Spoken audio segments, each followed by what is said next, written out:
खरं आता जे बाळासाहेबांनी रोपटं लावलं होतं तेच रोपटं आज त्यांनी विधानसभेत महानगरपालिकेत मला पाठवलं होतं आणि पुन्हा एकदा त्यांचीच खऱ्या अर्थाने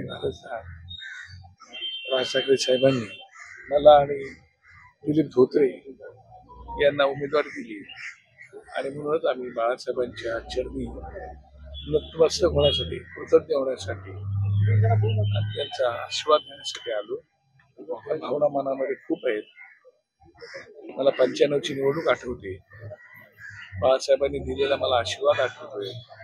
बाळासाहेबांनी दिलेला मला आशीर्वाद आठवतोय. बाळासाहेबांच्या इथे जाऊन अभिवादन वंदन करून आलो आणि आता बाळासाहेबांनी अभिवादन करायला वंदन करायला आलो आणि त्याच्यामुळे भावना खूप मोठ्या आहेत, अंतःकरणात आहे, श्रद्धेच्या भावना आहेत, प्रामाणिकपणाच्या भावना आहेत आणि बाळासाहेबांचे ऋण हे जोपर्यंत आमच्या श्वासात श्वास आहे तोपर्यंत आम्ही त्यांची ऋण कधीही फेडू शकत नाही आणि म्हणूनच त्यांना आमच्या आई वडिलांनी जरी आम्हाला जन्म दिला तरी खऱ्या अर्थाने बाळासाहेब आमची आणि मासाहेब आमचे आई वडील होते आणि म्हणून त्यांच्या चरणी नतमस्तक होण्यासाठी आम्ही दोघे आलो आणि सगळ्याच भावना मी शब्दात व्यक्त करत नाही, परंतु बाळासाहेब हे असंही व्यक्तिमत्व आहे की त्या व्यक्तिमत्वाने अख्ख्या जगाला भुरळ घातलेलं व्यक्तिमत्व आहे आणि मी भाग्यवान आहे, दिलीपही भाग्यवान आहे की आम्ही बाळासाहेबांच्या सानिध्यामध्ये लहानाचे मोठे झालो. बाळासाहेबांनी आम्हाला घडवलं आणि म्हणून बाळासाहेबांच्या चरणी नतमस्तक होण्यासाठी आलो. आज बाळासाहेबांची आठवण खूप येते कारण बाळासाहेब असते तर हे झालं पण नसतं, पण झालं, आता त्याला काही इलाज नाही आणि म्हणून बाळासाहेबांच्या चरणी अभिवादन करण्यासाठी मुद्दाम या ठिकाणी आलो. माझी बाळासाहेबांना मनापासून अभिवादन. शिवडी मतदारसंघ खरं तर जिथून तुम्हाला उमेदवारी द्याल तो शिवसेनेचा बालेकिल्ला आहे. वर्षानुवर्ष त्या ठिकाणी शिवसेनेचे आमदार जिंकून येत आहेत. तुम्ही जेव्हा होता त्याही वेळेला तुम्ही जिंकून आलेला होता, परंतु आता मात्र दुसऱ्या पक्षात असल्यामुळे दुसरी लोक जिंकून येतात. या वेळेला कशी असेल या भागातली लढत आणि लोक तुमच्या पाठीशी उभे राहतील का? मला पूर्ण खात्री आहे. मी गेले 10 वर्षापूर्वी 2009ला मी ज्यावेळेला आमदार म्हणून त्या मतदारसंघातील लोकांनी जनतेने माझ्यावर विश्वास टाकला होता त्याला मी खूप प्रामाणिकपणे त्यांची सेवाही केली होती आणि कामही केली होती आणि मी खूप मोठे मोठे प्रकल्प त्या ठिकाणी आणले होते. दुर्दैवाने त्या ठिकाणी त्यावेळेला आमच्याच शिवसेनेच्या लोकांनी चांगल्या चांगल्या गोष्टींना विरोध केल्यामुळे मला ते काम पैसे निधी 15-20 कोटी रुपये आणलेले परत गेले. परंतु मी गेले 10 वर्षामध्ये अजय चौधरी सन्माननीय आमचे आमदार साहेब आहेत, त्या आमदारांच्या 10 वर्षामध्ये मी कधी त्यांना विरोध केला नाही. हालाकी त्यांना मी निवडून आल्या फोन करून त्यांचं अभिनंदन केलं.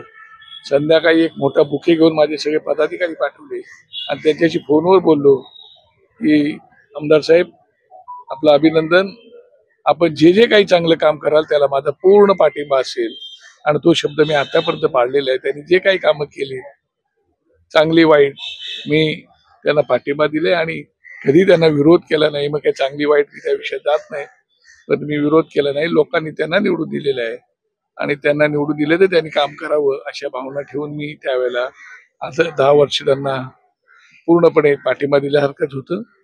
आणि आता ठीक आहे, लोकांचे प्रश्न आहेत, लोकांचे प्रश्न सोडवण्यासाठी आम्ही कटिबद्ध आहोत. मन मिळावून नम्र सेवा व्हावी असा माझा स्वभाव आहे आणि त्या स्वभावाप्रमाणे मी माझ्या प्रामाणिकपणे काम त्या मतदारसंघाचं करेल. केवळ water meter gutter, footpath repairing, संडास रिपेरिंग, चाळी रिपेरिंग एवढ्या कामापुरतं मर्यादित न राहता आपण बरंच काही करू शकतो आपल्या मतदारसंघासाठी. डेव्हलपमेंट झोपडपट्टीची असो, जुन्या इमारतीची असो, ती करू शकतो. केवळ तेवढंच नाही तर आज आमच्या विभागामध्ये सगळीकडेच बेरोजगारीचा प्रचंड प्रश्न मोठा आहे. बेरोजगारीचा प्रश्न सोडवण्यासाठी, त्यांना स्वतःच्या पायावर उभं राहण्यासाठी, महिलांना स्वतःच्या पायावर उभं राहण्यासाठी जे जे काही करता येईल ते निश्चितपणे करण्याचा प्रामाणिकपणे प्रयत्न करेन. किंबहुना मतदारसंघातील तरुण तरुणी आताची मुलं फार शिक्षण घेण्याच्या मागे आहेत, एज्युकेटेड व्हायला पाहत आहेत, परंतु आमचा गिरणगाव आहे गिरण गावातली मुलं असल्यामुळे त्यांना शिक्षण घेण्यासाठी सुद्धा त्यांची अडचण फार मोठी होती. ते जेवढं जेवढं माझ्याकडून शक्य होईल तेवढं करून माझ्या विभागातील मुलं किंबहुना महाराष्ट्रातील जे कोणी येतात त्यांना मी मदतच करत असतो. मी आमदार असतो का नसलो का तरी मदत करत होतो. आता तर लोकांनी जनतेने मला निवडून देतीलच अशी मला खात्री आहे. आमचा बाळा, आपला बाळा, हक्काचा बाळा, भाऊ म्हणून, मित्र म्हणून, सहकारी म्हणून मला निश्चितपणे पाठवतील आणि त्यांचे प्रश्न सोडवण्यासाठी मी कटिबद्ध असेल. आणि त्याच्यामुळे समोरच्या उमेदवाराला आपला प्रतिस्पर्धी न समजता आपला सहकारीच आहे. आपण निवडणूक खेळायला पाहिजे, ती लढवायची नसते. आणि स्पोर्ट्समन म्हणून मी ती निवडणूक आता खेळत आहे. राष्ट्रपतींचा 10 तारखेला जो दौरा जो आहे तो 10 तारखेला सांगणार आहे. त्याचप्रमाणे नांदेड, लातूर आणि धाराशिवमध्ये मराठा आंदोलकांनी त्यांना विरोध केला. मला असं वाटतं की राजसाहेबांची अत्यंत स्पष्ट भूमिका होती.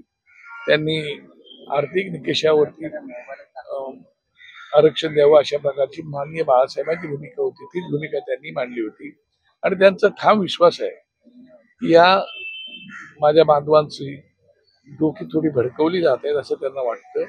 आणि म्हणून ते म्हणाले की महाराष्ट्रामध्ये बऱ्याच काही गोष्टी आपल्याला करता येण्यासारख्या आहे आणि त्याप्रमाणे ते निश्चितपणे करतील. आणि म्हणून ते बोलले की महाराष्ट्रामध्ये जर माझ्या हातात सत्ता दिली तर या महाराष्ट्रामध्ये आरक्षण हा विषय येणार नाही. मला जे जे काही करता येईल या मुलांसाठी, शिक्षणासाठी किंवा लोकांसाठी ते निश्चितपणे करेल. आणि शेवटी परमपूज्य डॉक्टर बाबासाहेब आंबेडकरांनी जी काही घटनेमध्ये तरतूद केलेली आहे त्या तरतुदीच्या अधीन राहूनच आपल्याला करावं लागणार आणि ते तसंच करतील. कारण बाबासाहेब आंबेडकरांनी SC, ST, OBC वगैरे या सगळ्यांना आरक्षण दिलेलं आहे. त्याच्या अधीन राहून निश्चितपणे आपल्या महाराष्ट्रातील लोकांना त्यांची घरातली चूल पेटली पाहिजे. बाळासाहेबांचं फक्त एक वाक्य होतं, ते वाक्य असं होते, जातीला पोट असतं, पोटाला जात नसतं.